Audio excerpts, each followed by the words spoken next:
नमस्कार। भाषा ज्ञान पर आधारित हमारे चैनल हिंदी जगत में एक बार फिर आपका स्वागत है। हमारा आज का वीडियो कक्षा 12वीं की पाठ्य पुस्तक आरोह भाग 2 के पद्य खंड के अंतर्गत तुलसीदास जी द्वारा रचित लक्ष्मण मूर्छा और राम का विलाप पर आधारित है। इस वीडियो में हम पाठ के प्रतिपाद्य, पाठ का सार एवं पाठ्य पुस्तक के प्रश्नों के हल जानेंगे। तो आइए प्रारंभ करते हैं पाठ के प्रतिपाद्य से। प्रस्तुत काव्यांश रामचरितमानस के लंका कांड से उद्गृत है। जब शक्ति बाण लगने से लक्ष्मण मूर्छित होकर गिर पड़ते हैं तो भाई के शोक में डूबे राम का विलाप लक्ष्मण के प्रति अंतर में छिपे प्रेम के अनेक कोणों को अनावृत कर देता है। इस प्रसंग में प्रभु राम एक सामान्य मनुष्य की भांति लीला रचाते हैं, जिससे पाठक सीधे काव्य के मर्म से जुड़ जाता है। शोक में निमग्न परिवेश में हनुमान जी का संजीवनी लेकर आना करुण रस के बीच वीर रस का उदय कर देता है। पाठ का सार। युद्ध में जब लक्ष्मण शक्ति बाण लगने से मूर्छित हो जाते हैं तो राम की सेना में हाहाकार मच जाता है। लक्ष्मण के उपचार हेतु वैद्य सुषेण के परामर्श पर हनुमान हिमालय से संजीवनी बूटी लाने के लिए निकल पड़ते हैं।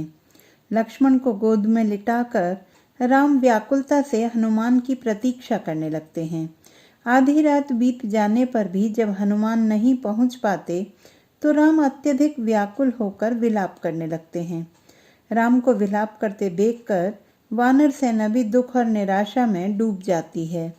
इसी समय हनुमान संजीवनी बूटी लेकर आ जाते हैं, जिन्हें देखकर वानर सेना में उत्साह आ जाता है।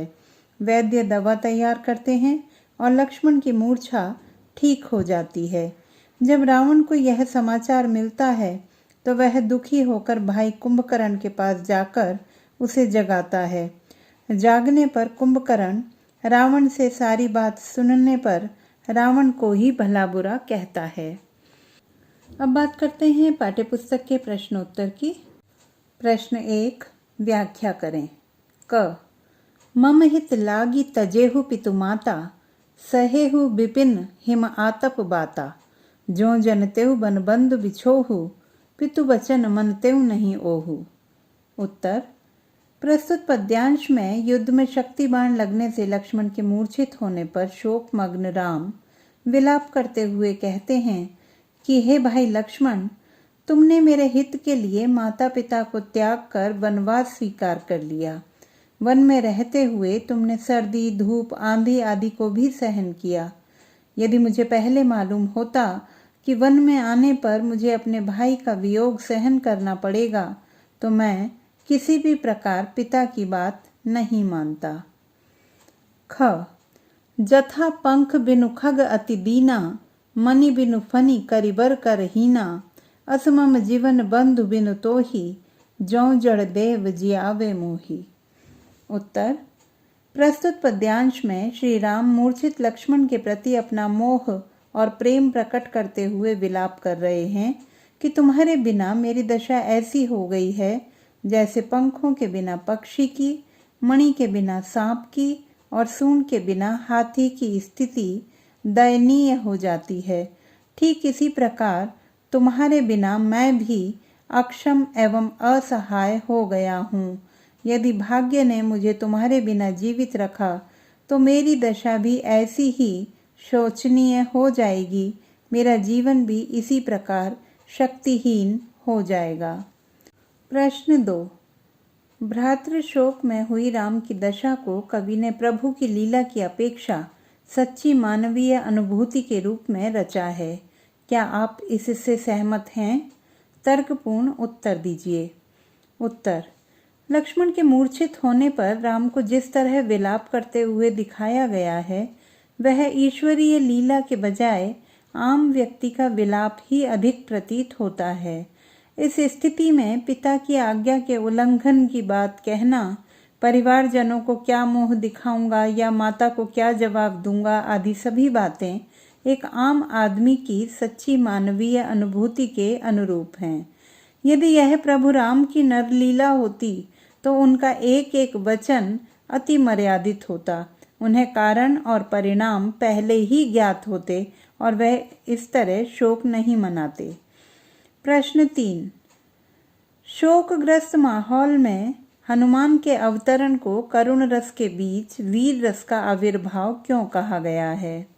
उत्तर, वैद्य सुषेण के अनुसार यदि भोर होने से पहले संजीवनी बूटी आ जाए तो लक्ष्मण का जीवन बचाना संभव है, वरना उनकी मृत्यु हो सकती है। हनुमान संजीवनी बूटी लाने हिमालय पर्वत पर गए थे और भोर होने के करीब थी, किंतु हनुमान का कोई पता न था। इधर राम विचलित होकर प्रलाप कर रहे थे। उन्हें इस अवस्था में देख वानर सेना भी शोक और निराशा में डूब गई थी। इसी समय हनुमान संजीवनी बूटी लेकर आ जाते हैं और वातावरण आशा और उत्साह से भर उठता है, मानो सेना का खोया पराक्रम प्रगाढ़ हो वापस लौट आया हो। इस तरह करुण रस के बीच वीर रस का आविर्भाव हो गया था। प्रश्न 4, जेहूं अवध कवन मोहलाई, नारी हेतु प्रिय भाई गंवाई, बरु अपजस सहतऊं जग माही, नारी हानि विशेष क्षति नाही। भाई के शोक में डूबे राम के इस प्रलाप वचन में स्त्री के प्रति कैसा सामाजिक दृष्टिकोण संभावित है? उत्तर, राम के इस कथन से तत्कालीन नारी की निम्न स्थिति का पता चलता है। उस समय पुरुष प्रधान समाज में नारी को पुरुष के बराबर अधिकार प्राप्त नहीं थे। उसे केवल उपभोग की वस्तु समझा जाता था, उसके आत्मसम्मान को चोट पहुंचाई जाती थी। परंतु उपर्युक्त पंक्ति इस यथार्थ से परे है। यह शोक में डूबे राम द्वारा व्याकुल अवस्था में कही गई उक्ति है। इस प्रलाप का वास्तव में कोई अर्थ नहीं है। तो बच्चों, आशा करती हूँ कि यह वीडियो पाठ को विस्तार से समझने में सहायक सिद्ध होगा। पाठ के सूक्ष्म अध्ययन हेतु बहुवैकल्पिक प्रश्नों पर आधारित हमारा वीडियो देखना ना भूलें। यह न केवल ऑनलाइन परीक्षा हेतु उपयोगी होगा, बल्कि पाठ के गहन अध्ययन में भी सहायक सिद्ध होगा। भाषा संबंधी किसी भी समस्या के समाधान हेतु बने रहिए। सुनीता भटनागर हिंदी जगत के साथ। आपका दिन शुभ हो।